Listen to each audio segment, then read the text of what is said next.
बलांगीर जिला अधीनस्थ लाठर उग्रेशन भवन ठारे एलडीए बा उदारवादी गणतांत्रिक संगठन पक्षरु चतुर्थतम प्रतिष्ठा समारोह अनुष्ठित होइतिला। एलडीए कहिले पल्लीरु दिल्ली सबु स्थान में लोकों समर्थन रही।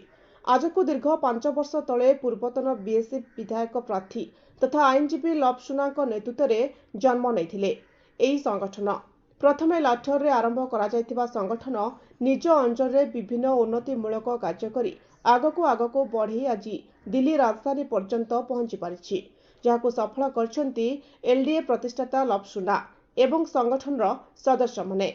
पानीय जल जोगाण गरीब लोकों साहाय्य हेउ किंबा कौनसी प्रकार असुविधा रे एलडीए छिड़ा होई कार्य करुछि।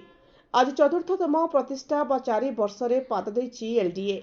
बहुत आनंद उल्लास प्रतिष्ठा दिवस समारोह पालन कर ए दिवस रे विद्याधर देहुरी, नीलमणि जाल, श्रीमती प्रेमलता सुना, जितेंद्र सुना, मोहम्मद इकबाल, मनोरंजन जेना और मान्यगण व्यक्ति विशेष मंचासीन होते।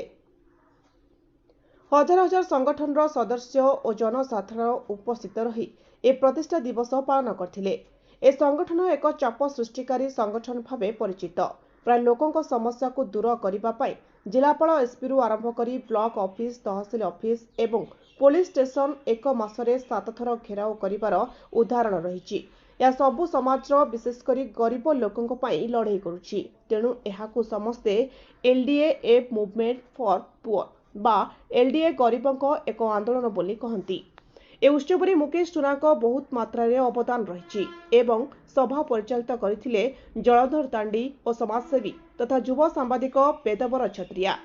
आगकू 2024 साधारण निर्वाचन रे ए संगठन बलांगीर जिलार राजनैतिक समीकरण बदलाइबे बोली बुद्धिजीवी महल रे चर्चा हेउछि। खपराखोलरू वेदवर छत्रिया रिपोर्ट, ज्योतिप्रभा न्यूज।